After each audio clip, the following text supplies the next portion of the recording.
میرەبان زۆر زۆر سوپاسی برایانی خۆشەویست لە ناوەندی ڕەوشەمبی دەکەم کە بابەتێکی گرنگیان هەڵبژات بە بابەتی فەلسەفی لەو دەم و دەستە کە خەڵک زۆری کات بە دانیشتن و بە دۆمینەوە بە کۆمکان و یان هەتا جاروێ درێن ئەرێ چۆن وەختەکە بکوژی ئەوان هاتوون ئامرازێکی عەقلی زۆر گرنگیان دۆزیتەوە هیچ پرسی فەلسەفەیە وێ زۆر زۆر سوودمەندەوە دەستخۆشییان لێ دەکەم یعنی لە هەر هاتنی ئینسان لە بۆ فێربوون و تێگەیشتن و پێگەیاندنە یعنی لە هەموو دنیا ئێستا ئەوانەی کە جیهان بەڕێوە دەبێن عاقڵمەندانن یعنی وەکو جاران نییە جیهان برین ئێستا حکم هەر لە دەست بنەماڵەیەکی ئیمپراتۆر یان مەلیکوی تەداو لە دەستگۆڕی دەکات چێ توانا و چێ قابلێتی هەبی ئەو دێ و بە تایبەتی لە کوردستانیش بوارێکی زۆر هەیە گەنجان ئافرەتان گەشە بکەن چکە لە کوردستان بە حەقیقەت خەڵکی شایستە لە شوێنی شایستنی ئەزمەیە ئەزمەی کەفاءەتە هەر بابەتێکشمان لەسەر ئەزمەی عەقلی کوردیە ئەزمەیەکی زۆر ڕاستەقینە هەیە لە نەشارەزایی ئەو شارەزایش بۆی دێ ینی تۆر شەر نیە هەزار شاهدەدار هەیە نازانی بەحسێک بنووسی هەزار سیاسەتمەدار هەیە شەکەی خۆی پێ بەڕەوە ناچی ئەوە هەموو نیشانێتی نیشانەی ئەوەیە ئیطلاعیان نییە معلوماتیان کەمە ئێستا پێویست ئینسان پێویستی بۆی هەیە کە زانیاریەکانی فەلسەفی سیاسی ئەکادیمی ئاینی هەمووی هەبی بۆ ئەوی بتوانی ئیدارە بکە لەبەرانێم دەستخۆشیتان لێ دەکەم زۆر زۆر شێکی باشتان هەڵبژاردووە نایلن ئەو کاتە بەراژ بچی ئەوە پێگەیاندنە ئێمە لە سەردەمی ئێمە وەکو لەو کاتێکە لە تەمەنی ئێوە بریا ئێمەش ئەوها ئامرازی وا هەبواە هەموو ڕۆژێ گۆڕێکمان دەکرد گوێمان لێ دەگرت بەڵام نەبوو ناچار دەبوابی چکە ئەوەی دێ لە سعاتێکدا ئەو محازەرەیە دەدا ئەوە بریتە لە بارتەقای دوومان کتێب خوێندنەوە ئەو دێ چ دەکات سار کتێبێکی لەدەست دەگری کە 400 لاپەڕە یان 300 لاپەڕە ئەو 400 لاپەڕە لە ڕووی زەمان و مەکانەوە ینی دەلاپەڕی بەکەلک ئێستای حالی حازر دێ بۆ کوردستان بۆ ئەو تەمەنەی گەنج ئەو دێ ئەوەی کە دێ محازەرەکەیدا دەلاپەڕە لەوی 5 لەو لاپەڕەی تر بەکە یعنیسکەی کۆکراوەی 20 کتێبی گەورەی بەهێزت لە بۆ دەنی لەو ساعتەی لە بۆتی 7 دەڕێژ کاتە دەرفەتەکی زۆر زۆر گرنگە ئێوە جێی لێ ڕابگرن هەم لە بۆ فێربوون هەم لە بۆ بینای عەقلی خۆکردن و هەم لە بۆ زامنکردنی مستەقبەلیش بە تەئکید ئەو گفتوگۆیانە ئەو قوڵبوونەوەانە ئەو تێکەڵبوون و ئەو محازەرانە هاندەرێکی زۆر باشە و بینایەکی زۆر زۆر باشە لە بۆی مستەقبەلتانەبێ ئەگەرنا بە وەزعی ئێستا دەبینی و پاڵتەیەوە و هەر نووسن و نیورانە نیش برنج و شلێکی بخۆی و دوای بچی دۆمینەیەکی بکەی و ئەری وەختەکەی چۆن بژین بەڕاستی دەبی دڵت بەونەوە ئینسانە بسوکێتەوە چکە ئینسان لە بۆ ئەوی نەهاتوو تەمەشاکە ینی بەس سەری ئینسان ئەگەر تەمەشا بکەی ئەو هەموو ئالەتەی کە تێدایە یعنی مەبەسمێک کە مەستروفەکی زۆر لە توکرایە نزیکی 2 ملیۆن دەماری تێدایە ئەو هەموو ئالەتەی تێدایە ینی عالمەکی ئەمریکی گوتی ئەم دەتوانم سەری ئینسان دروستکەم گوتیان دەدەست گوتی ئاخر ئەمن بۆ دیەکەم دێ هەنچی زەوی گەورەبی گوتیان زۆر باشە دەتوانی فکرکردنەوەش تێدابیان بەس بۆری گوتی ناڵاگە فکرکردنەوە و ڕۆحیش تێدابی دەبی بۆ دیەکەی هەنچی مەجموعەی شەمسی گەورەبی تەماشا ئێخوای گەورە ئەو سەرەی لە بۆ تو بە لە 10 سانتیمەتر مکعب جێ کردیتەوە ئەوە لە بۆ ئەوەیە کە ئیشی پێ بکەیت لە بۆ نییە بەس بنووی و بخۆی و دۆمینەی پێ بکەیت لە بۆ ئەوی داهێنانت لە بۆی خزمەتی مرۆڤایەتی تەکرای مرۆڤایەتی بکەیت لە بۆی خزمەتی خۆتی و پێ بکەیت خزمەتی خانەوادەکەی پێ بکەیت داهێنان لە هەمووی گرنگترە داهێنانی تەکنۆلۆژیا داهێنانی زانستی فەلسەفی ئاینی هەرچی ناوێت بۆیە دووبارە دەستخۆشیێکی زۆر زۆر گەورەتان لێ دەکەم دەگەڕێنەوە سەر بابەتەکەمان قەیرانی عەقڵی کوردیان کە تا ڕادێک پەیوەندی هەبوو بەو بابەتەی خۆ پێم باشە من ئێستا تا 25 دقە نیو ساعتێک گفتوگۆ لەسەر ئەو بابەتە دەکەین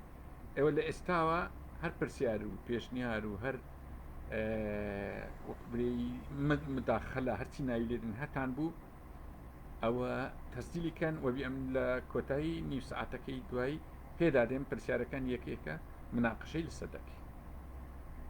خۆی لە زۆر میلەتان ئەو بۆ قۆناغی داڕەتبوونەکە قەیرانی عەقلیانە و قەیرانی عەقلی یعنی داهێنانت نامینێ دەبێت لاسایی کەرەوە خۆت هیچ داهێنانەکرد نابی وەلا پرسەکان بە خوار و خێچی تێدەگەی ینی ئەوە پێی دەگوترێت قەیرانی عەقلی و بە تایبەتی دەبتە قەیرانی عەقلی مڕەکەب ئەگەر هەستیش بە خۆت نەکەی ویان خۆشت پێ شارەزا و زاناوی سەرچاوەی قەیرانی عەقلی کوردی تەمان ڕەنگە مرۆڤایەتی تێکرا ئەو قەیرانەی هەبووبی هەندێکی عامە هەندێکی گشتیوەتە کە دەرێن قەیرانی عەقلی کوردی هەندێکی عامە عیلاقی بە هەموو بەشەریەتێ هەندێکی عیلاقی بە عالەمی ئیسلامی هەندێکی تایبەتە بە کوردستان خۆی بەڵام ئەو قەیرانە تاریخی نییە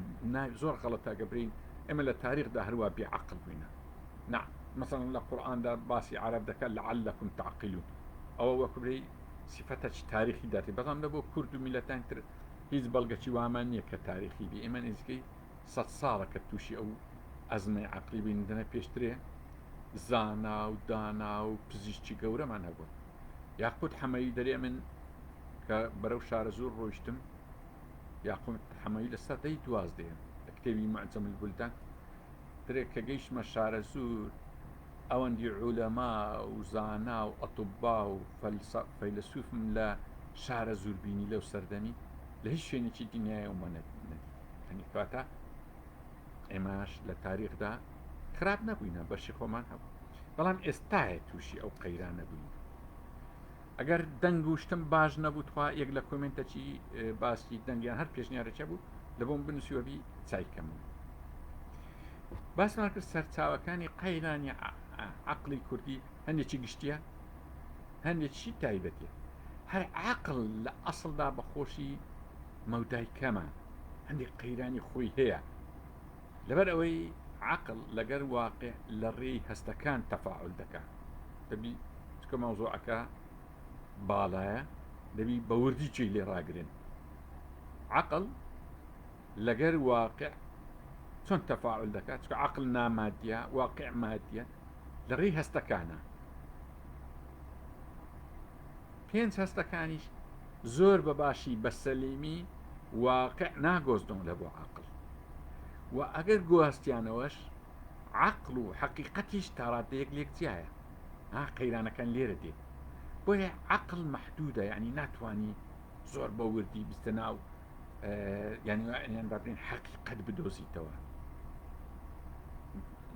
یعنی تەنانەت کۆکردنەوەی معلوماتیوان لەبەر هەندێک زانایان فەیلسوفەکان کۆکن لەسەر ئەوەی ئەگە زانست و زانیاری بەحربی معلوماتی ئێمە قەترەیەکە یەکەواتە ئەوە بە معنای ئێمە قەیرانی عەقڵمان هەیە بەگشتی نەکبرین هەر ینی ئەوە عەقڵ خۆی ینی بۆ من هەتا ئێستا چارەسەری هیچ ڤایرۆسێکمان پێ ناکرێت هەڵامەت چەند بەسیتە پێمان ناکرێت چارەسەری یعنی لەو کاتێکدا بڵێن ئەرێ ئێستا تەنها سەرزەویمان پێ دەکرێن معلوماتێکی نسبیمان نەویدەنا لە ڕۆژ ئێستا بزانین ئێستا چه باسە باس نازانین چکە تیشتی ڕۆژ 8 دقەی تر ئەوجە دەمانگاتی معلوماتمان لەبارەی نامادی لەبارەی یعنی تەنانەت ینی هەندێک زانیاری هەیە زۆر ئێمە تا ئێستا نازانین گەردوونمان چۆنە ینی ئێمە لە ناو گەردوون وەلە ئەو مەوزوعەکی زۆر ئاڵۆزە نازانین نازانین سبینێت چۆنە ینی هەمووی احتیمالات بە معنای نەزانین بەڵام سەرڕای ئەوەش عەقڵ باش چوویتە پێش زانست و زانیاری باش چوویتە پێش بەس زۆر مەحەلیە یعنی هێستن لەسەر زەویە لە چاو ئەو گەردوونە گەورەی ئەو گەردوونە یعنی گەورەی ئەو گردردونی ئێستا زەڕەک لە بۆ سەر زەوی چەند گچکەیە ئەو زەویە مەش لە چا ئەو گردردونی ئەمە گچکێ ئەمەش لەسا ئەو زەوی کاتە زۆر پێشان زۆرمان وایە زانیاری و یەک جار زۆرمان لە پێش ئەوە عقل خۆی معنای وەیە تا ڕادەیە قەیرانی هەیە دەبی زۆر حەول و تەقەلای دەی بۆ ئەوی زاڵبی بەسەری بە تایبەتی بە تەنها عقل ینی فەیلسوف ئەمانۆی کان کتێبێکی لەسەر ڕخنە لە عقلی ڕوت ینی ئەمە بە تاقی تەنها عقل بە تاقی ناپێمان ناکرێت شەکان کەسکەین بۆیە زۆر پێویستمان بە وحی هەیە پەیام پێویستمان بە فەلسەفە هەیە پێویستمان بە زانست هەیە پێویستمان ئەگە ئەوانش باش نەچوونە پێش پێویستمان بە وحی هەیە پەیام کە دەقی ئاینی ئەوانە زۆر گرنگن لە بۆ ئێمە بۆ ئەوی مشکلە گەورەکانی علمی مشکلە گەورەکانی فەلسەفی مشکلە گەورەکانی فقی مشکلە گەورەکانی عقلی پێحەل ئەمن ئەوانە هەر بات زۆر تەفاسیلی گەلە زۆرە کە باسی عقل دەکەین باسی دۆمەین و ڕێنجی عقل دەکەین تەفاسیلی گەلک زۆرە چۆن دروست دەبی ئینعکاسی لە چێیە ئایا تەنها ئینعکاسی واقعیان لە پێش ئەوانە مەوزوعی فەلسەفی دوور و قوڵن بەڵام لێرە هەم دەرباسەکەین کە عیلاقەی بۆی هێکە قەیرانەکان لە بۆ عقلی ئینسان دروست دەکەن سەرچاوەی دووەم و سێەمی قەیرانی عقلی کوردی فقها یعنی ڕەنگە لەوەی مشتەرەک بین لە ڕەنگە لە ئەوەی باسمەکەی عقلی هەموو گۆی زەوی لی بەشدارین بەڵام هەندێکەیە مەودایەکی باشیان بڕێت لە عقل ئەمە هەروە لە شوێنی خۆمانین ئەوە عام بوو ئەو جارە زیاتر عالمی ئیسلامی ڕەنگە بگرێتەوە لە عالمی ئیسلامی ئەوانەی کە لە ژێر کاریگەری عقلی عەرەبین زیاتر تووشی ئەو قەیرانی عقلیە دەبن ئەیژەوەیە فقه هاتە جێی ئاین کە فقه لە کۆتاییدا فقه تفسیر عقیدە هەموو ئەوانە یان هەر جۆرە فقه معریفەی بەشەرین زۆر جودایە لەگەل نەس یعنی ئێمە عقلی کوردی تۆزێک لە نەس دوور کرایتەوە یعنی بێبەش کرای لەوەی بەخۆی ڕاستەوخۆ سوود لە دەق وەرگری لە دەقی قورئان و جا کورد ئەگە مسلمان با لە خۆی لە دەقی قورئان سوودوەرگری ئەگە مەسیحی بوو لە ئینجیل ئەگە یەهودی بوو لە تەورات ئەگە زەردەشتی بوو لە ئاڤێستا یعنی برایانی زیدی لە مەسحەفی ڕەش بەڵام بۆ شەرتەی ئەو دەقانەوە خۆی مابی ئەو دەسوودی لێ وەرگرێت قورئان وەک خۆی ماوە لەبەرەوەی نەک لەبەرەوەی ئەمە برین مسلمانی لەبەرەوەی هەموو نسخەکانی جیهان ئی 14 سەدە لەوە پێش دەکەی ئێستا ئی هەموو مەزایبەکەن یەک نسخەی قورئان ڕەنگە لە حەدیث و لە بابەتەکانی تر هەندێک دەستکاریایی بەڵام لە قورئاندانی بۆیە خەڵکی کوردستان مامۆستایانی کوردستان بەهۆی فقهەوە لە دەق دوور خراینەوە فقهیش تەبیعاتی وایە چکە معریفەی بەشەریە تەنها لە بۆ سەردەمی خۆی دەست دەدا یعنی فەقیرانەوە هیچ تاوانبار نینە ئەوانەی بناغی فقهیان دانایە بناغی تەفسیریان دانایە بناغی عەقیدەیان دانایە بناغی هەر کتێبێکیان فکری ئیسلامیان دانایە ئەوان هیچ تاوانبار نینە ئەوان لە کات و سات و سەردەمی خۆی خزمەتی خۆیان کردێت لە بۆ ئەویان نەکردیە لە بۆ 500 ساڵ دوای خۆشیان چکە عەقلی ئینسانی لەگە وحی فەرقیتە وحی ئەبەدیە هەموو دەمێ سەوزە عقلی ئینسانی تەنها سەردەمی خۆی سەوزە لەبەر ئەوەی عقلی ئینسانی لە دەوروبەری خۆی دروستەبی بە جێرەی دەوروبەرەکەی خۆی بە جێرەی سەردەمی خۆی کۆمەڵایەتی سەردەمی خۆی سیاسی سەردەمی خۆی ئابووری سەردەمی خۆی عەسکەری نەریتەکان کەلتورەکان عقلی ئینسانی دیاری دەکەن ئەکەواتە ئەو بە جێرەی ئەو سەردەمی فتوای هەیە قسەی هەیە تێگەیشتنی هەیە لە بۆ دین تێگەیشتنی ئەوڕۆ لەگەی تێگەیشتنی دینی ئەوڕۆ لەگە تێگەیشتنی دینی دوێنێتیایە سبەر جۆرە تێگەیشتنیی پێشکەوتوتر دەبی دین لە جێ خۆی سابیتە تێگەیشتنی ئێمە دەگۆڕێ دەبی ئاوریابینەوە بەڵام ئەگەر تێگەیشتنی ئێمە واتە فقه بووە سابیت ئێم عقل دوا دەکەوی بە تایبەتی یعنی ئەگەر بە تواژ دانرا وەسی یان هەر نەوەیەک ساوی ناوی لێنرایەوەی یەکەم و دووەمی ئیسلامی یان ئەوی ناویان لێنە سەلەفی ساڵ ئێدەمە دەبی بە عەقڵی سەلەفی ساڵە بچین ناو ئەوە هەموو عەقڵت ڕادەگری ئەو تەریقە ئیشکردنە لە ئەسڵدا ئاین ئەوەی نەویستیوە ئاین ڕاستە داوای لە هەمومان کرێت تێگەیشتنێکی جوانمان لە ئاین هەبی بەڵام ئەوە کۆمەڵێک زروفی سیاسی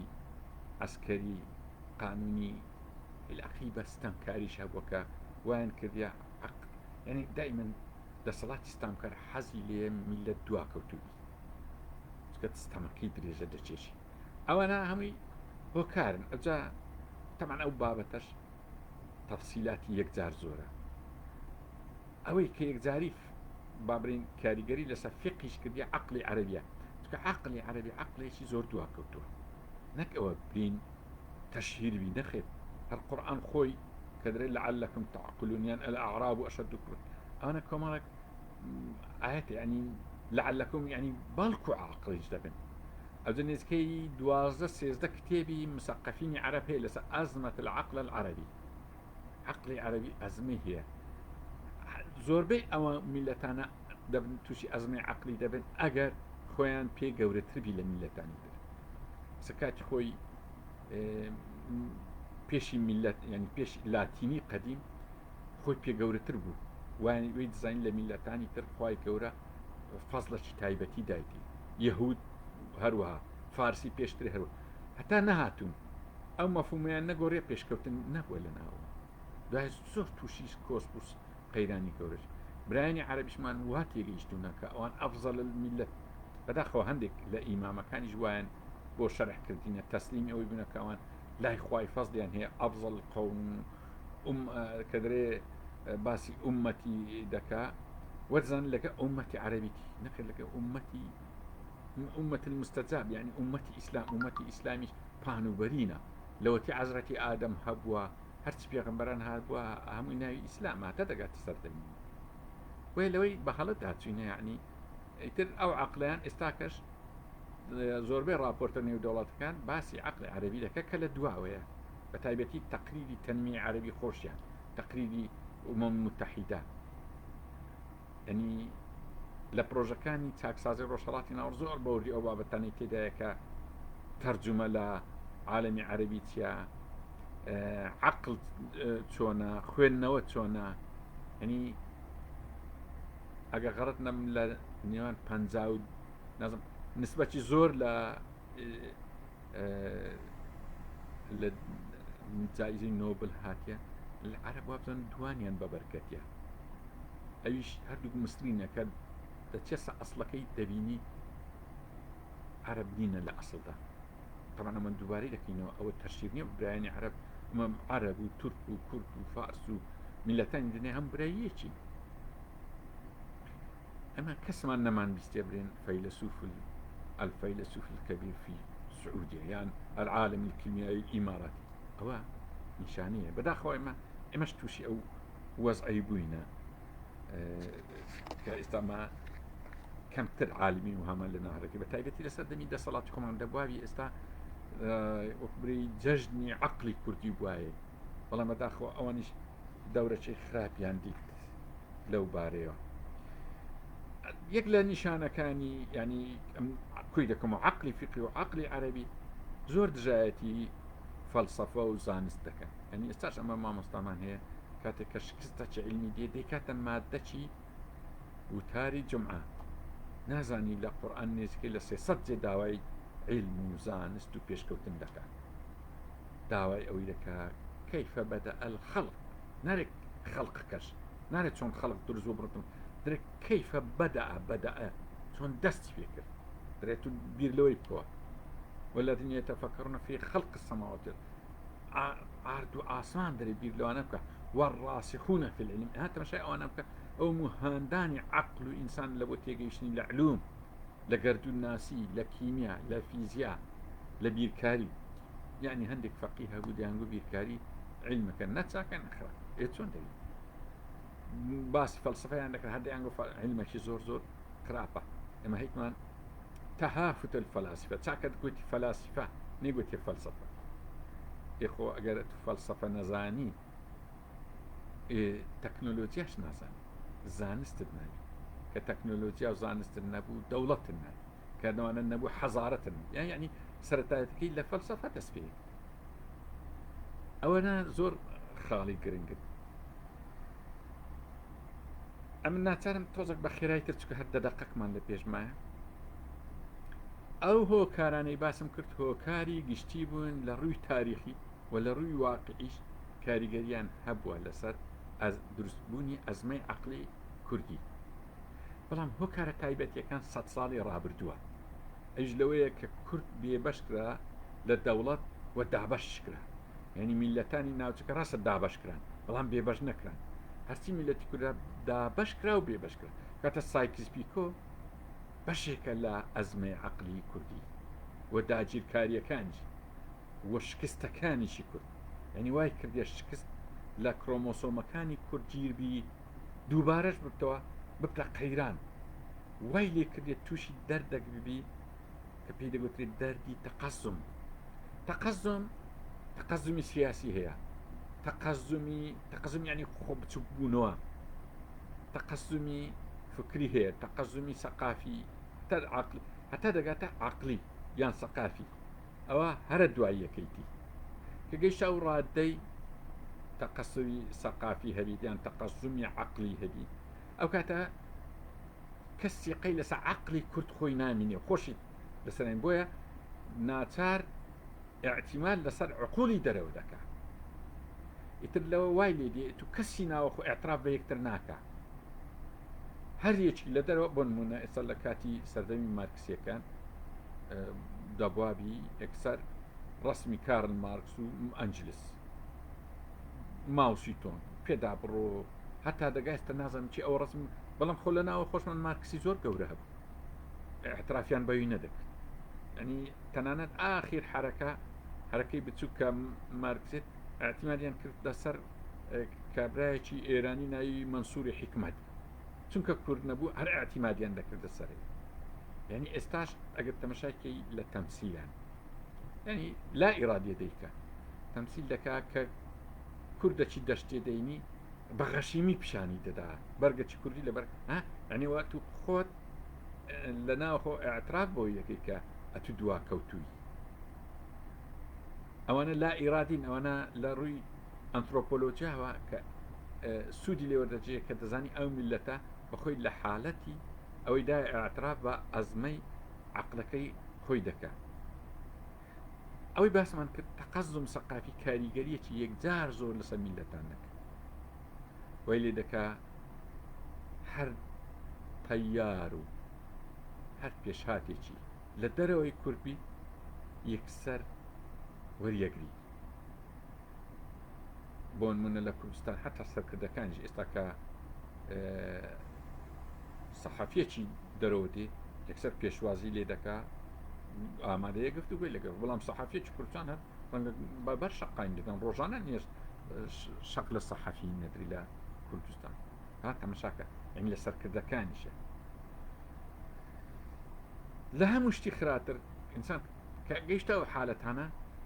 تووشی دەردی لاساییکردنەوەی کوێرانە دەبی پێی دەوترێت سەر لاساییکردنەوە یعنی دەرز لێک وەرگرتن زۆر ئیشەکی باش ئینسانیت دەبی دەرز لێک وەرگری علم و لێک وەرگرت بەڵام نابی لاساییکەرەوەیەکی وەکوبرەی کوێرانە هیچ بەبێ داهێنە ئەگەر تەمەشای ڕەوشەنبیری کورد بکەین هەمومان دەگرێتەوە قسە لەبەر ئەوەی لەناو ئەزمەیەکی عەقلی داین ئێمە بوونمان پەرەپێدانی عەقلیشمان لەناو ئەو قەیرانەدا هەیە بۆیە دەبینین زۆربەی زۆری کتێبەکانمان ئاعتیماد لەسەر سەرچاوەکانی دەرەوە زۆر بەکەمی هێز ئاعتیماد لەسەر سەرچاوی ناوخۆبی ئەجا پێدا بڕۆ ینی لە بۆ ئەوی عیبارەت چ خۆی قەیمکە دەرێ کانت وەیگۆ مارکس وایگۆ هۆشیمینە وایگۆ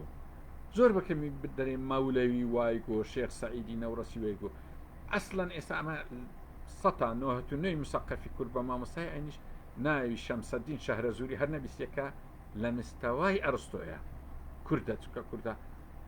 ناوێن نووسیان سەیفەدین ئامێدی ڕەنگە لە مستەوای ئیبن ڕوشدبی نەیان بیستێ ئاگدار بین يعني حتى الشيخ سعيدي نورسي أجر خلش غير كرد زنديان نكروا كرد أراقش لنا صبرنا أحزابي إسلامي أوني باسي شيخ عربية كان نسر كان أدي إما باش الشيخ سعيدي بيران مان يكم شهيدي خلافته أدي إما يعني شورشي كرت أو همو أدي يكم مؤسسي حزبي إسلامي الشيخ سعيدي نورسيا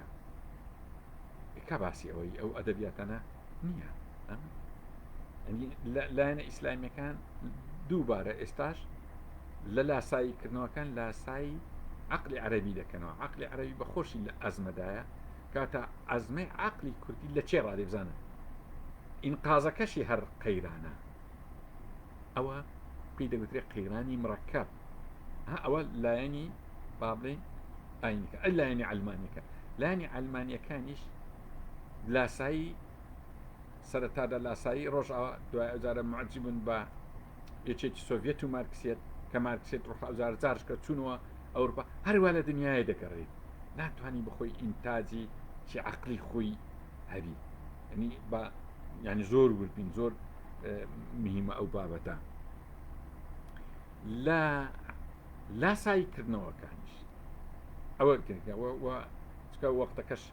تاوبا ستار دقما أيدك إن شاء الله بقفتو هرتي برسيركتان هي لو بابتي لا كومنت كان بنوسن حتى والله مينتين لا سايكنوا كش ناتن لا ساي لا إيجابية كاني دروب كانوا دردي تقزم أوي دتي لا ساي لا نخرافة كان دكاتو بون يعني لا يعني ماركسي هندتي جواني هبو بون من عدالة داوي عدالة ديك الماركسية بو هوي حركة رزقارين اجتماعي باش دروز بين لآسيا لأفريقيا بلان كرد ندتو لا ساي اوكرد دسو لا ساي ستالين يكي دكرو كزور تندو بكجو لا ساي بولبوتي كمبوديا دكرو ندتو لا ساي أورو شيوعية بكاتوا أو شيوعية أوروبا بون من وجودي من هي وجودي لاني إيجابي هي لاني سلبي مثلا سارتريا كل زور سلبي باش زور وجودي كنت لاني سارتريا لاني كيركيجارديا كنينا كإيجابي تر بوشي أجبروين مثلا حالي حاضر لاني رجع أو زور لاني جواني هي هني لاني ديمقراطيا دزغوري دا صلاة ليكتيا كنوي دا صلاة كانت سروري ياسا هنا تنجوانا والله هندا لاني شي هي برك سلبية ونمنا ليبراليتي كوماليتي كي سلبية تماشا أو بالصاري هريمي كردستان كدري ما با درز للرجع ورقني لاني سلبية كاني هنا والله ديمقراطي ودزغوري دا صلاة وشفافية وبيدا برؤوني كجوانا زور كم هيلا الليلة أو دردي تقزمة أزمة عقلي كردي لويرا بدي أدكي كتقزم يكي وادا كتو لا سايلا أنا خرافة كان كيوا نقلا سايلا أنا تاك كان كيوا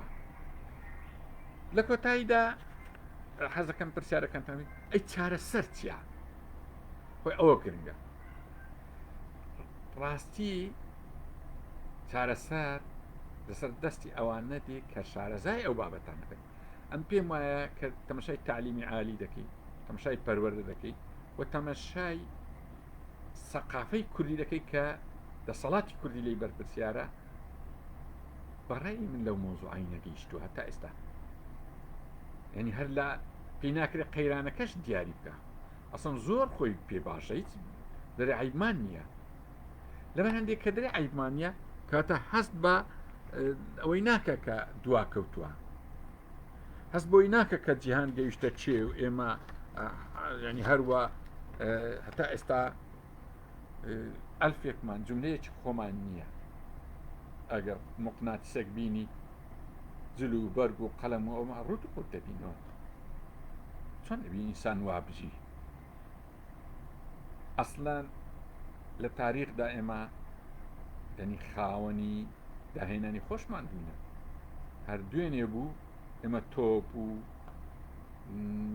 مەدفعی ئەوانەمان دروست کردیان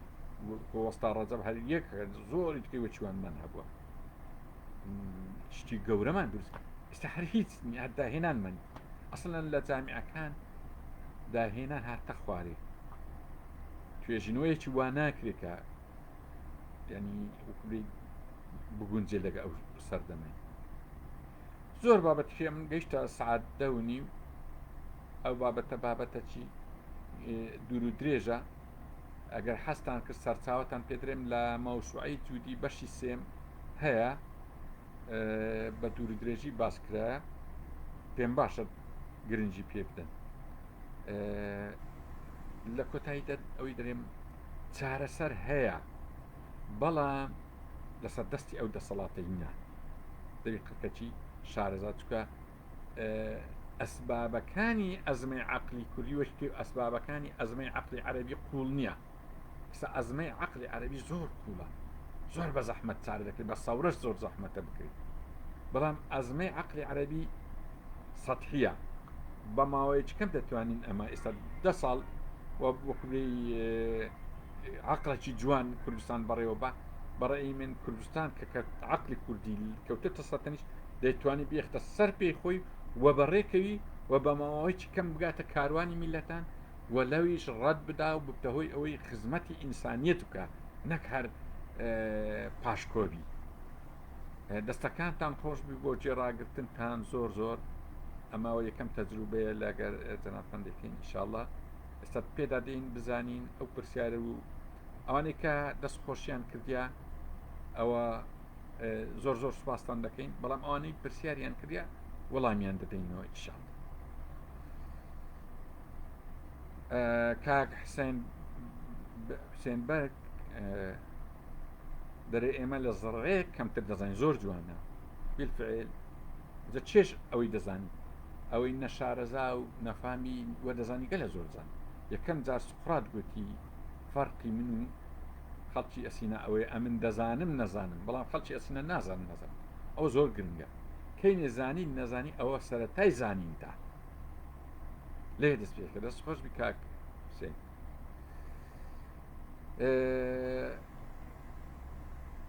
کاک حسێن بەگ جارش کەس دووبارێکە دەرێ فقی هیچ پیرۆزیشتیان تەمان بالفعل خزمەتی خۆی کردیا فقە بەس پیرۆزی تێدا نییە چکە معریفەی بەشەریە پیرۆزی تێدا نییە معڕەزە لە بۆ غەڵەت پڕیچی غەڵەتە ئینسان هەردەوی غەڵەت بکە زۆر ئەوەی پیرۆزە تەنها دەقە کاک پێشڕە خەستڕۆ دەرێ لایڤی پەیج و گەمەکی بێ ئیسیفادە بە ئێستا 2000 بیوی هەبوو وڵە تێناگەم چ دەێت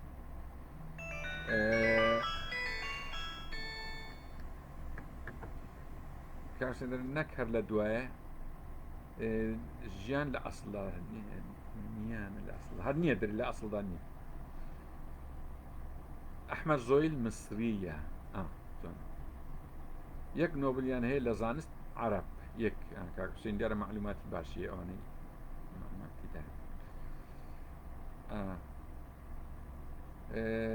ئەوەی پرسیارکە کاک محەممەد سامان درێ با لە ئاسایی دراما تورکیەکان نەکەین جوانە ئەو شەڕ بەشەکە لە ئەمە هەر نەک لە یەکڕ لە هەموو ڕۆکان تووشی لە ئاسایی بووینەوە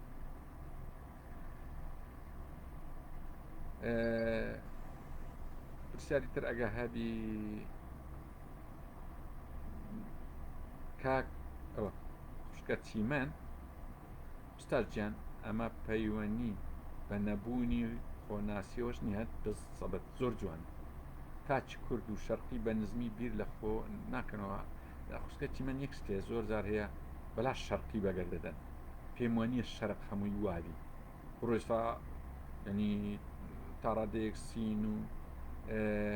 یابانیش بە شەرقی حیسابە کۆریا بەس ئەوە یان وەرە سەنگافورە وەرە تورکیا وەرە ئێران وەرە هندستان وا پێشکەوت وەرە سەنگافورە دەزانی سەنگافورە دەریان کرد گوتیان تو هەر بەکەل هیچ شتێکی نایی بڕۆن لە کۆرمان وەکو سزا ئێستا بڕۆ سەنگافورە چەند پێشکەوتووە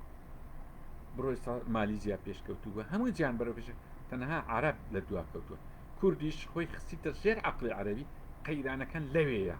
قەیرانەکان ئێستا لەو ناوچەیە کە أي سايكس بيكوي ليه ريك يعني قيلاني عقلي لعالم كوبيتو لو ناوتي كسايكس بيكوي ليه أو وموضوعش جرنجا بلا ما زال كمان كم باسكين آه. کاک عەبدوڵڵا برا گوتەیەکی هەیە دەڵێ کۆمەڵگەی کوردی کۆمەڵگایەکی گەڵەگا سندر ئەوە قەیچەکە ئەوە ڕاز دەکەی ئەوش بەس یەکجار وها نییە کۆمەڵە گابی نەخێت ئەمە یعنی دەبی ئەوەی بە دەبی بە وردی لەسەر مجەڕەت ینی کۆمەڵگەکانی تر ڕەنگە خەتای نووسەر و ڕۆژنامە نووس و جامیعە و سەرکردەکانە ئەو کۆمەڵگەیە وای لێ تێدەنا کاتی خۆی منوەکو باس کرد ئەویش وەکو عالەمە و شتێکی کەمتر نیە بڕۆ لە زراعە لە سناعە لە دەستکەوتی خۆی هەبووە بەڵام دەسەڵاتی ئێمەش ئەو جارەی کوردی یەکجاری وای لێ کرد زۆر دوای زۆر ینی ئەو 25 ساڵە خەڵکی جیان زۆر پێشکەوت کۆریا و تورکیا و ئێران و سەنگافورا و مالیزیا و هند و هەتا ئەسیۆپیا تەماشاکە بۆڕاندا ینی تۆچی و هۆچی لێکیان دەدا دوو عەشیرەتی گەورم ئێستا پێشکەوتووە ئێستا ئەسیۆپیاوە پێشکەوت دەرێ هەرچی دەڕوا با بڕوە ئیستیقلای دەمێت کەس ناڕۆ ئەو 25 ساڵە دەسەڵاتی خۆمان پێشکەوتنی نەبوو بەداخۆ کاک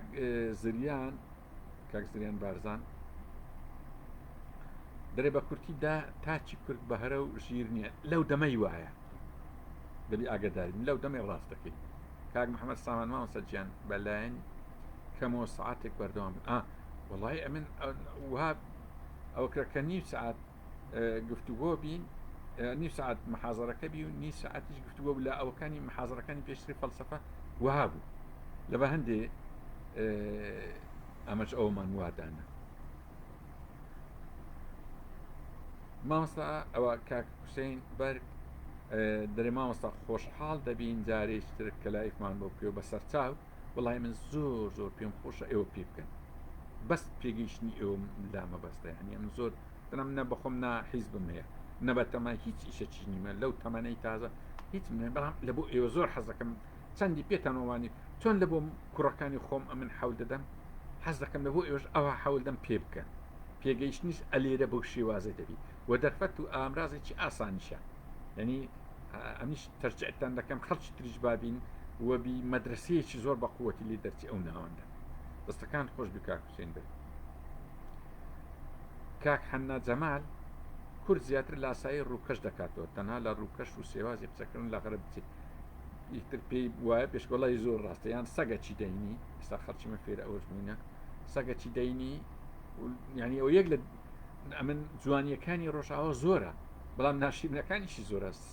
ینی برادایەتی لەگە سەگرتن یەک لە ناشیرنەکان حەقی بدێ زۆر گرنگە مافی حەیوانات بەڵام ئینسانە سەگە تەیردا ینی هەریکە منطقی خۆشی جودایە سەجیش حەز لەوەی ناکە تا ڕەفیقی برا چکە ئەگەر ژیانی سەگت وەکو ژیانی خۆت خست ژیانی سەگت تێکدا نه سەگ حەزی لە هاوڕێکی سەجی خۆتی تا تەیر لەگە تەیر ئاژەڵ لەکە ئاژەڵ ئینسانیش لەکە ئینسان ئەنی ئەوە کورد هەندشتی ساقی وەرزانی و جلک و بەرگ و هەندێک تشتی دیمەنی وارزانی بەوەی پێشکەوتو دەبی ئەوەش یەک لە دەردەکانی تەقەزم سەقافیە کاک حەنا دەستەکان خۆشبی باشی لە بۆ توی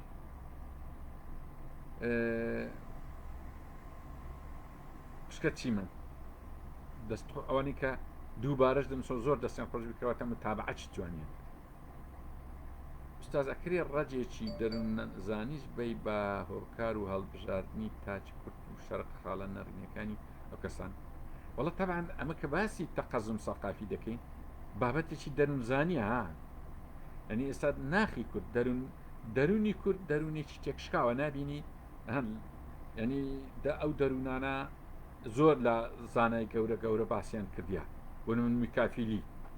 قسەی لەسەر ئەو نەوع دەروونانە کردیا دۆرکایم قسەی لەسەر کردیا ئیمامی عەلی قسەی لەسەر کردیا یان لە قورئان خلق الإنسان هلوعا وإذا المس الشر جزوعا وإذا المس الخير من باسی ئینسان دەکات دەرونی ناسکە بە کزەب باەکی لار دەبتەوە ئیمامی عەلیش هەروە درێ يعني دري ينحنون بكل الرياح إذا اجتمعوا ضروا وإذا انتشروا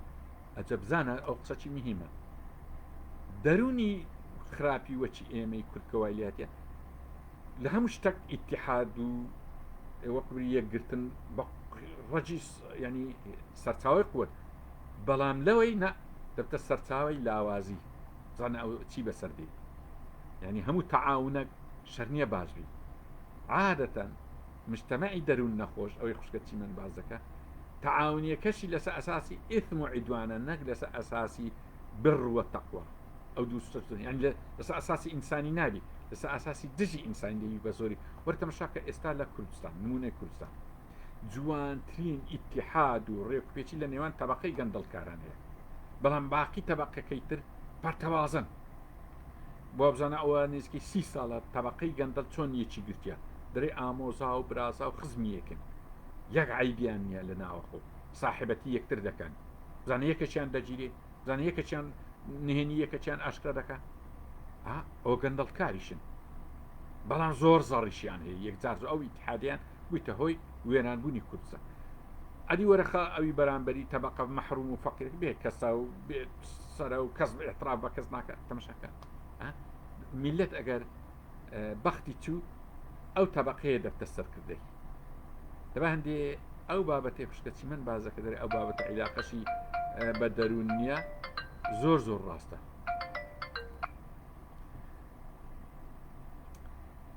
كاكسين ماك لاهني بيوندار بو لناو برني أم قيرانة شي لاهني بيوندار طبعا أو بابتا أو يدبي براستي أو زور التلفون بس بريم أوم هي ئەم لایفم هەیە دوای جوابتان دەدەم جوابتان دەم دوای جوابتان و لایفم پایوەندیدا ڕاستی وەزارەتی خوێندنی باڵایە حیزبەکانی کوردستانە دەسەڵاتی کوردیە لێرە مامۆستایانی ئاینێ مامۆستای زانکۆیە ینی هەتا ئەگەر بابرین دەسەڵاتی ئەوەی نەبی حەقیوەیە مامۆستایانی ئاینی و مامۆستایانی زانکۆ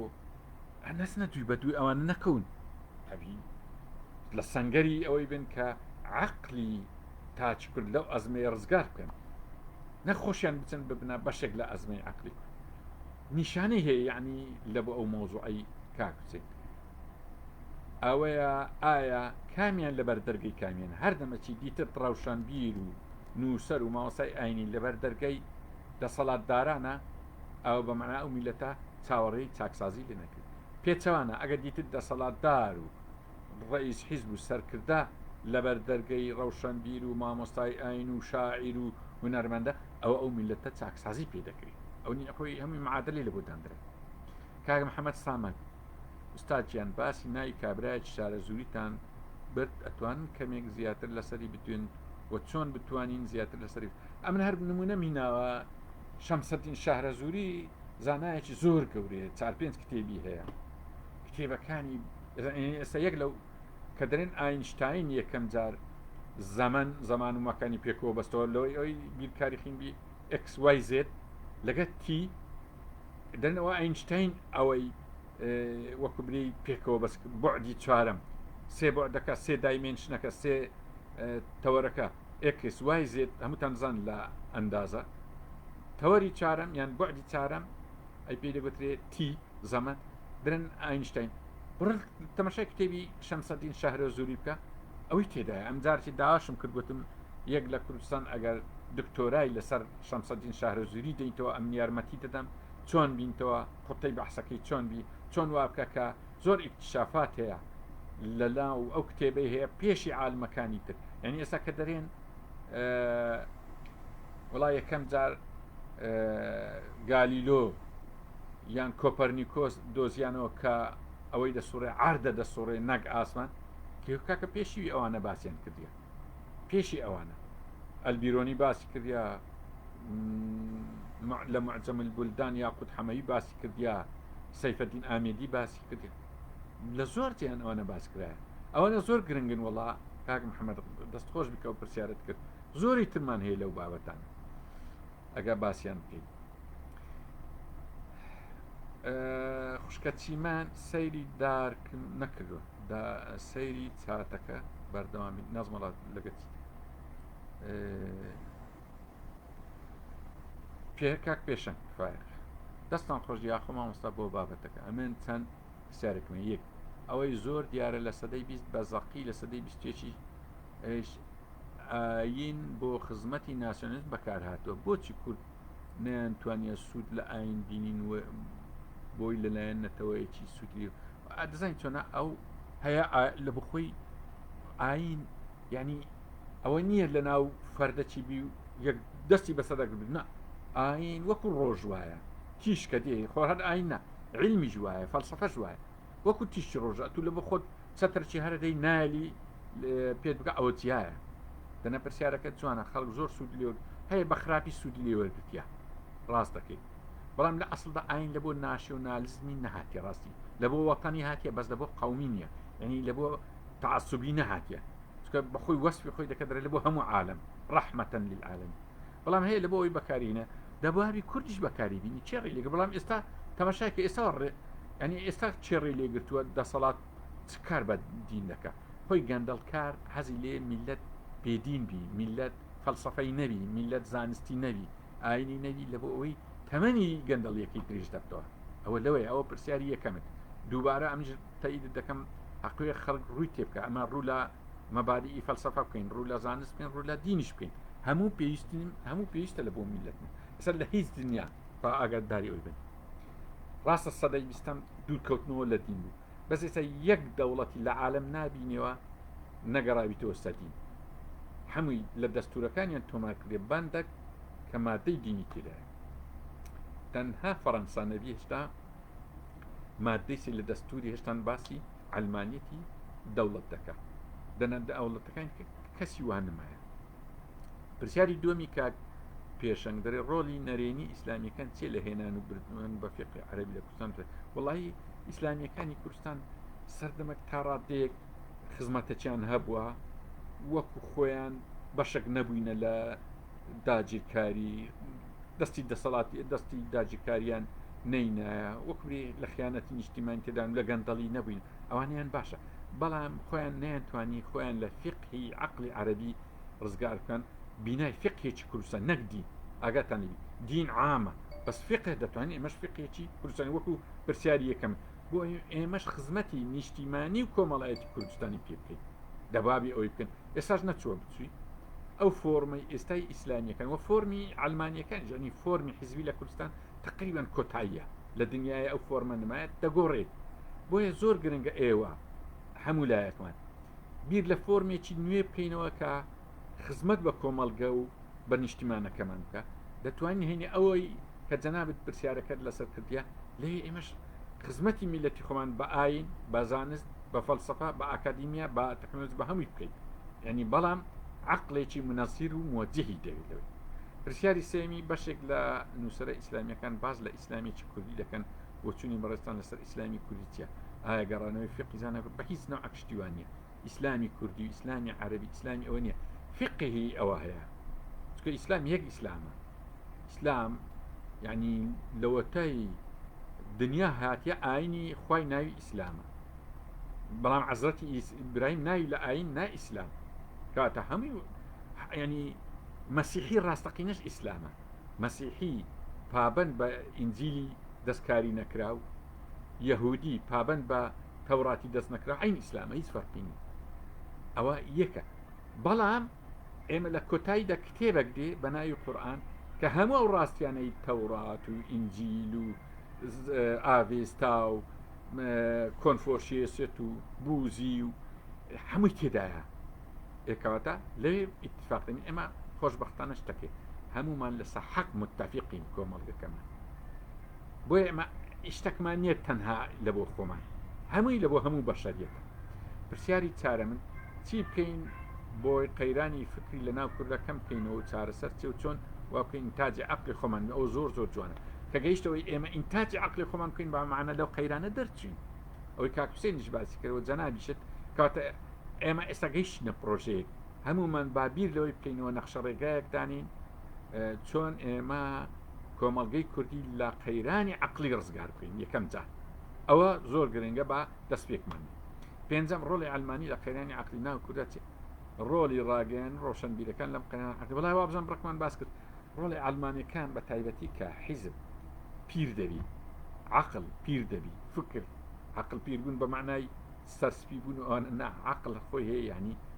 وەکبری عقلیەتێک یان تەیارێکی عقلی یان مەدرسەیەکی عقلی پیر دەبی ئیتر تووشی ئەوەی دەبی تووشی دواکەوتوو و تووشی تعسب و تووشی خۆگرتنیش بە کورسی دەبی وەکو ئێستا دەبینی ئەوانە هەموو دەورێکی زۆریان هەیە ینی ئێستا کۆمەڵی خەڵکی ئەلمانی و ئاینی هەیە حەز دەکەن ئەو ئەزمە عەقلی بنێ لەبەر ئەوی مەسلەحەتە چی لەسەرە زۆربەی خطاب و بوونە کۆمەڵایەتەکەی بوونە سیاسیەکەی بوونی وەکو قیادە بەهۆی ئەو ئەزمە عەقلیەیە لەبەر هەندی ڕێتوێنادە زۆر باشی سەد نوع تومەت پێ دەکات درەوە لە دین دەرچووە درەوە لە وەتەن دەرچووە ئەوە مەبەستەشکی هەیە ئەوانە هەموو دەبی جوان دیڕاسە بکەین مجموعەک 6 پرسیاری زۆر جوان بوو کاک پێشەنگ وڵا زۆر دەستخۆش بی کاک زریان دووبارە پرسیاری درێ ساز داهێنەرمان هەیە بەڵام بێ هەڵ و ماف و خۆران بزەبت وایە ئەسڵەن داهێنەر لە شعرێکی عەبدوڵڵا پەشێ و دەرێ ئەگەر ئاینشتاین و ئادەم سمیت بینی دەیانکەنە یەکێندەکەنە حەرز لە پەڕەن یعنی زۆر جوانە ئەو قسە چونکە ئێمە زێر قەدری زێڕینگر نازانین بڕۆ خەڵک ینی لە کوردستان فلان ئافرەتیان هینایە گۆرانی بێشخای چێکە ئەیش خۆ باپیزی بانکینی زانایەکیان هینایە ئەم زۆر معلوماتی وردم هەیە کە زانای گەورە گەورەیانی ویستیانە بین نە هەرێمی کوردستان هەرێمی کوردستان استقبال نەکردن بەخۆم ئەو سکرتێری ئومەم متحیدەی ئێستا پێشەوەی دە سکرتێر حەولماندا بێتێرە بوت یەک هەفتە دێم لێرە کەس استقبالی نەبوو ئەنی زۆر گرنگی بوو لە بۆ ئەوەی بێتن ئەمە قەزەی کوردی پێ بناسیێنین کە بووە سکرتێر مەفهومی قەزەی کوردی هەبی بەڵام ئەوە لێرە گوێیان پێ نەدا ئەو عاقلیەتە نییە لێرە بەد سای ئەوانەی ئێستابی ئەو گۆڕانکاری چارکە سازیانە نابی کار سەرکەوت سەوادی دەستخۆش بی کاک سەرکەوت من هەست دەکەم پیوەرەکان هەمووی بە پیوەری دینە واتە تۆ کۆمەڵێک کەس بە ڕوت دەکەی بە ئەرستۆ کانت بەراورد دەکەی بە ئەرستۆ و کانت هەست ناکەن زیادە ڕۆیی تێدایە من نازانم ئەو چەند کردان لە چێ هێناوە باز لە ئەزمێ عەقلی کوردی دەکەن ئەو چەمکە زۆر هەڵا لە ڕووی ڕش قەچێک کاک سەرکەوت ئەو ڕەئی توایە کە ئێمە بە پیوەری دینە چ مشکلی ئەمە پیوەرەکانمان سێزای چار دەکا حەفت ئەوجەوە چ زانست بڕێ چ فەلسەفە برێت چ دین برێ نیمێ دەکا حەفت ئەمە هیچ حساسیەکمان لەگەڵ دین نییە هیچ حساسیەکمان لەگەڵ فەلسەفە نییە هیچ حساسیەکمان لەگەڵ ئەکادیمینە قەیچێکە هەمووی بەهابی مهم ئەوەیە خزمەتی کۆمەڵگەی پێ بکەین خزمەتی ئینسانیەتی پێ بکەین ینی چکە دی دەبات دینی مەسیحی شەوی لەبەرچی حساسیەتە تەوی بە دینی مەسیحی دینی یەهودی دینی زەردەشتی دینی برایانی ئێزیدی کۆنفۆشیۆسی هیچ ئەن چ مشکلێ هەیە بێدینە زۆر تەبیعی مشکلەمان ئەوە بی لەگە ستەم خۆی دینیش تەبیعەتی وایە چەند خۆشەمە لەگە دین متفق بینەوەی هەر یەکە بە دینە بێدینە هەیە ملحیدە قەیچەکە ئەو حەقی دەبی بدەینی بەڵام زوڵم نەکە ئەوە ئەساسە یعنی ئەمە نای بە هیچ نەوعەتی تەییدی زوڵم بکەیت بەداخەو ئەوانەی بێدینن لایەن ئەگە بێدین بن هیچ مشکلە نی بەس لەسەر بێدینیەکە ڕاناستی لایەنگیری زوڵم دەکە ئەلەوەی خراپە لایەنجی کە لایەنگیری زوڵم دەکە ئەمە پێوە دنا لە خۆی هەر شتەکە بە ئەمن مولحیدە بی لە لای من مولحیدە بەڵام دژی زاڵمە یەکیش بەدینە بەس لایەنگری زاڵمە ئەم مولحیدەکەم پێ باشتر هیچ ئەم مشتە قبولە بەس لایەنگیری زاڵم قبول نییە ئادەست خۆش بی کاک سەرکەوت سەوادی تێبینیەکەشت بەسەرسەرم جوانە چ مشکلەیە بەڵام ئەزمەی عەقلی کوردی لەبەرچی وەکووری با دامانی هێناوی ئەدی ئەزمە نییە ینی پێ دوایە ئەگە ئەزمە نەوی چ ناوەکی لێدنی مەسەن ئێستا عرب ئەو ناویان لێنا کۆمەڵک ڕەوشنبیری بە جورئەتیان هات مەسن محەممەد عابد زابیری هات دەرێ وڵا ئەزمەی عقلی هەیە وێ مەش ئێتراف بۆی نەکەی ئەزمەمان هەیە بەڵام ئەزمە چی کەمە ئیشاءالله باشە ئەگە ئەلمانیت ئەزمەی هەدی ئیسلامیش دینیش ئەزمەیان هەیە ناکە ئەزمەی عقلی کوردی بە تێکڕای وا دەکرێ یعنی پێوینی کەشت بە هەنوەرگرین دەست خۆش بکاک سەرکەوت کاک محەممەد دەست خۆش مامۆستا بابەتی زۆر گرنگە کاک حوسێن بێرگ هایزن مامۆستاجیان ناوم هایزن بێرگە هایزن بێرگ بەسەر چاو نەمزانی وڵ ئەو ناوەتێ ناوت هایزن بێرگە چکە هایزن بێرگ بەڕاستی عالمەکی فیزیایی زۆر زۆر گرنگە دەست خۆشبی زۆر زۆر وڵای وازم هایزن بێرگ بوو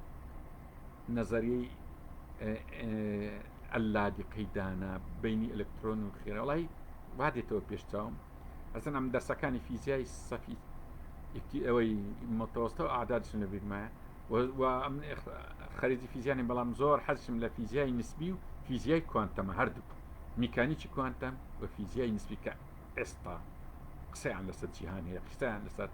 نەشئەی کەون هەیە تایبەتی ستیڤن هۆکینگ هایزنبێرگ ینی ئەوانی تر ئەوانە زۆر زۆر گرنگن وازم لا دیقەئی هایزنبێرگە کۆتایی بە تەقەلایەکی علمی هینەیە کە خێرایی ئەلکترۆن و شوێنی پێکەوە نادۆزرێت کە دەستخۆش بێ ئەو ناوەتێ کاک پارێزەر هاوڕاز فارس باسکردن لە قەیرانی عەقڵ تێگەیشتنە لە شێوازی کارکردنی عەقڵ چونکە هەرگیز عەقڵ لە قەیران نییە عەقڵ لە قەیران بەڵکو عەقڵ بە پێی 12 کاتیگۆریەکەی خۆی کار دەکات وەک کانت لە ڕخنەی عەقڵ محەط ئاماژەی پێکردووە واتە کێشەی عەقڵ ذاتی نییە بەڵکو خارجیە بۆ نمونە بۆ گەیشتن بە معریفەیەکی زانستی لە زیاتی پشت بە تەواوکەری عەقڵ ئەزمون ببەستین دێن پشت بە خەبەری ئاینی ئەبەستین یا بۆ ئەوەی بین خوددا بناسین دێن لە عەقڵ ئەپرسین بێ ئەوەی ئاگدار بین عەقڵ لە دەرەوەی زەمان و مەکان کار ناکات درگ ناکات خودداش لە دەرەوەی زەمان و مەکان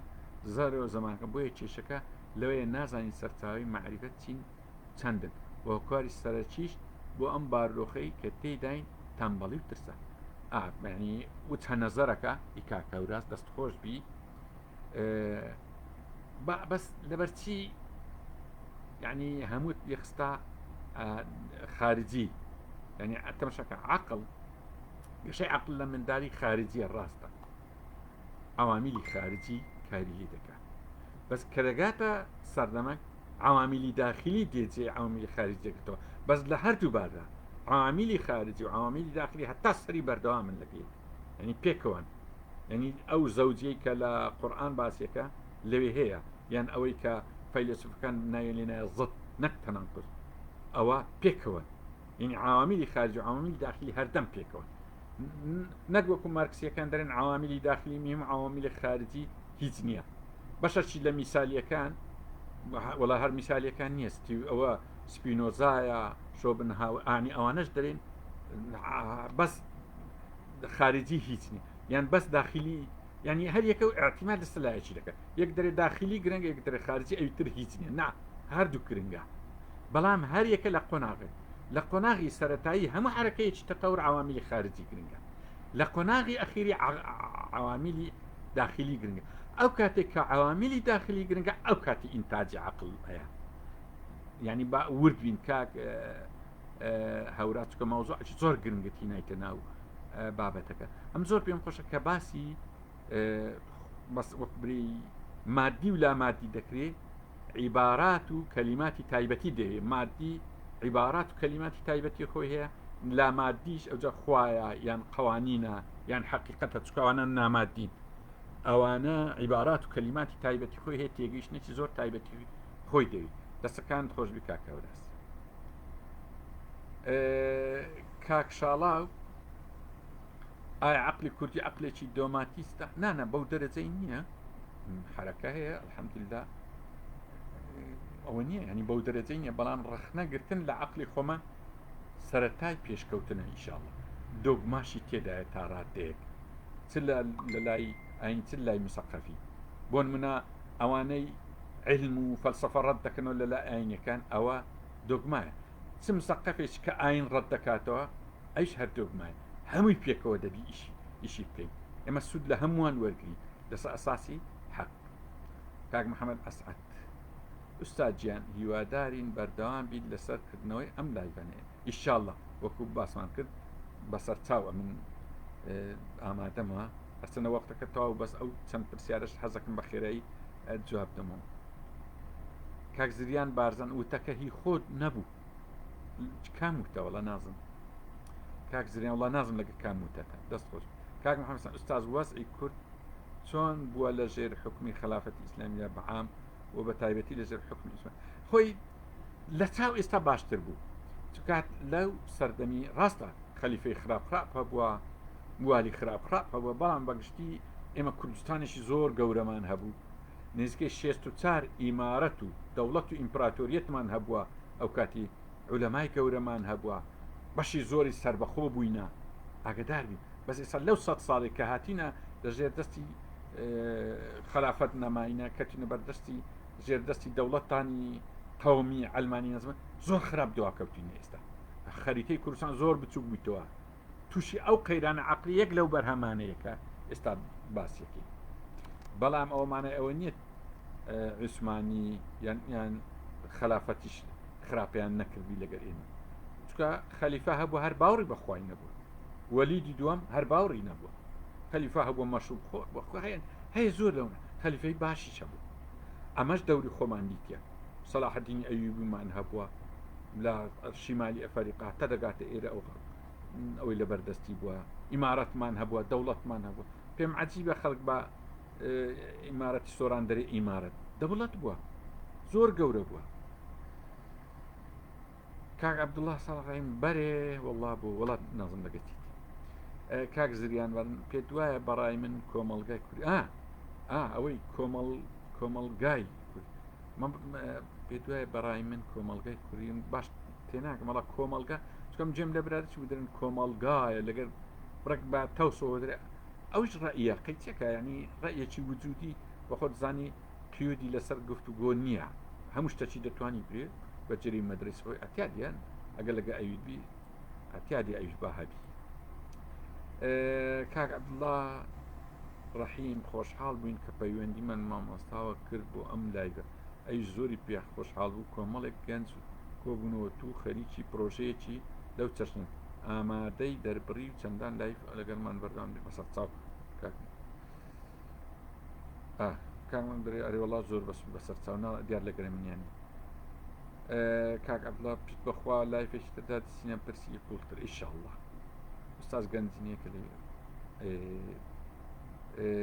کاک سەرکەوت سەوادی ئەوەندەی ڕۆشنبیر و مامۆستای زانکۆ بوونە کۆیلا خەڵکیتر نیوە بۆیە ئاساییە لە پێش دەرگای کاربەدەستی کەوتون زۆر جوانە کاک سەرکەوت وڵا ڕازەکە ئەوەندی ڕۆشنبیر و مامۆستای زانکۆ بوونە کۆیلا خەڵکیتر ئەوەندە زۆر قسەکەی ڕاستە ینی ئەوە تەواوە قسەی بەداخەوە ینی ڕاست دەکات دەبابی وە نەبی ینی ڕۆشنبیر و مامۆستای زانکۆ مامۆستای ئاینی نەبوونایە کۆیلا ئەوەندە دەست خۆشبی کاک سەرکەوت. کاک هایزنبەرگ ڕاندی چوارەم نەخێر ئاینشتاین یەکەم کەس نەبوو باشە هەندش هەیە دەرێن خەڵکیترێ بەزمە بەستمە من لەبەرچی باسی ئاینشتاینم کرد لەبەر ئەوەی زۆر ناوی هەیە بەو ماڵی ئەنی علاقەی بینی زەمان و مەکانیان ئەوی زەمکانی پێدەین شەمسەدین شارەزووری هەیە باسی کردیە. کاک محەممەد سامان دەست خۆش بۆ جوابەکەتان ئوستازجیان ئەلبیرە نیوەتیری زەوی دۆزیەوە زۆر ڕاست کاک هایزنبەرگ دەست خۆش بی. کاک زیان ئوستاز بەهیوام جارەکانی داهاتوو بە کامێرا و وەرمان بگری بتوانین گفتوگۆ بەسەر چاوەڵاوەش فکرێکی چاکە ئیشاڵڵا. کاک محەممەد سامان بەداخۆ لە ناو نەزانەکانمانە زاناکانمان گوم بوون ئەوەش ڕاستە. کاک زیان قسەکان ڕاستن زۆر سوپاس دەکەم. گەشتیار کاک گەشتیار خالیت مامۆستا گیان دەربارەی فکرەی خێڵ چ دەڵێت کە جیرۆدی وەڵا ئەوە بەشەکە لەو عەزمەی عەقلیە کە باس دەکەین فکرەی خێل لە بۆ سەردەمی خۆی ڕەنگە شتی تێرەوی بەڵام سەردەمی مەدەنیەت یعنی کەدرەی مەدەنی زۆر جودایە لەگە ئەو کۆمەڵگەی وڵات لە ئەوە ئاخیرەکانی مەچکە کاتەکە تەواو بە 4 دقەش تۆ ئەزانی ئەو چێ کاک هایزنبرگ تۆ ئەزانی ڕەهەندی کات و شوێن چێت چەند ڕەهەندمان هەیە دەزانین چیا پرسی ڕەهەند باما لۆی کاک هایزنبرگ حەز دەکەم بە خۆشمان داهێنانمان هەوی ڕاستە زۆر ڕەهەند گۆترایە دوو ڕەهەندی گۆترایە چار ڕەهەندی گۆترایە مەسن لە ئێم تیۆری ڕەنگە جەناب شارەزاری 11 ڕەهەندی باسکرای بەڵام دینیش ڕەئی وایە دوو ڕەهەند هەیە خەڵق و ئامەری ینی پێی وایە تەنها بەشێک ئەی پێی دەگوتێ مادی بەشش کە پێی دەگوتێت لا مادی بریتێ لە قانون لە ئەوانی ڕوحی ینی دەرێ ئەو دوێ با هەموو هەبی با تەسلیمی شتەشی نەبین ئەوڕۆ زۆر وەکو برێ ئەوەی پێدەدرێ گرنگی پێدەدرێ بەڵام جوسبەی نەوعاشتشکە دێ ئاساییە ینی یەکجار زۆر ڕەهەند باز دەکرێت بەس ئاخیر نەزەریەی میکانیکی کەم بە تایبەتی ستیڤن هۆکینگ باس لە 11 ڕەهەند دەکات کاک محەممەد سامان دەست خۆش ساجیان ئەم شەو زۆر سود و وەرگرت کاک هایزن ئادەی چەند ڕەهەندمان هەیە ئەوڵاوەم و باسم کرد نەمە یەک شتی کەش هەیە یەکتر ئیمتحان نەکەین ئەگەر بێن حەزتان لێبی ئەمن ڕاگرن و غەڵەتن ئەم هەر زۆر غەڵەتمان دەبی ینی یەکتر ئیمتحان نەکەین بەو دەرجەی برین ئەرێ مەسن ئەتو اختصاسەکت هەیە یەک اختصاسی شعرە برێ من وەرە دەبی ئیلا شعرەکی ئیبن عەرەبی ڕەنگە نەزانم عیبی تێدا ینی هەرکەس لە اختصاسی خۆی ئیمتحانی یەکتر نەکەین ینی ئەم ئێستا برێم ئەرێ ساین 23 دەکاتن ئەی ڕەنگە نەزانی ینی ئەوە یەک بەرامبەر منە مامۆستایەکی ئاینی بێ برێ ئەرێ ئەم لە فقهی ئیمامی ئەحمەد دەبی فلان سوالی ڕمزە ئەی ڕەنگە نەزانم ئەوە احتیاطێ بۆیە یەکجار و ئەمە یارمەتی یەکتر بدەین باشترە لەو ئیشانە کاکە بگوورە وەڵام زانین لە من دەکەی دەرێ ئەمە سەپرسیارێک لە کەسێکی ترەکە دەکەم نەکتب یعنی ئەم باش ئەو کۆمنتانە دیارم بەغڵەت تێگەیشتم ئەمە بزانانی هەموو ڕوو لە منە دیارە ڕوو لە من نییە نەمزانی وڵە دەستان خۆشی مادەمەیە بەس ئەو گەشتبین ئۆچی دەکەم و تا دەر لاسایکردنەوە دەردێکی گەورەیە لە ناوماندا کۆپیەکی خراپی ڕۆژئاوە هەڵگری بەشەر ناشرینەکەی کللتوری ڕۆژهەڵەتین چکە تاچی کورد بەگشتی متمانەی بتوانە خۆین زۆر ڕاستە کاک پێشەنجیش دەرێت دەستان خۆش مامۆستاجیان خۆشحاڵ بووین کە بە سەرچاو دیارە کۆتایی هاتیە ئەموە تێگەیشتم دەستەکانتان خۆشبی زۆر زۆر پێ خۆشحاڵ بووم بەڕاستی ئەو کۆمنتانە و کۆمەڵ خەرچی زۆر بە مستەوە شەی لەوێ ئەم پێم باشە ئەوانش سەبر بێن ئەوانش محازەرە هەبێت ئەم ئەو جارە مامۆستا بووم لە چەندجاری داهاتوو وەکو تەڵەبە ئەمنیش جێ بکرم چکە خەڵکی زۆر باشمان هەیە سوودی لێوەرەگرین ئەمە هەموو هەم مامۆستای یەکێک دەبین هەم تەڵەبەی یەکتریش دەبین وەسەلام عەلەیکم وەڕەحمەتوڵڵاهی وبەرەکاتوه بەخواتان دەسپێرم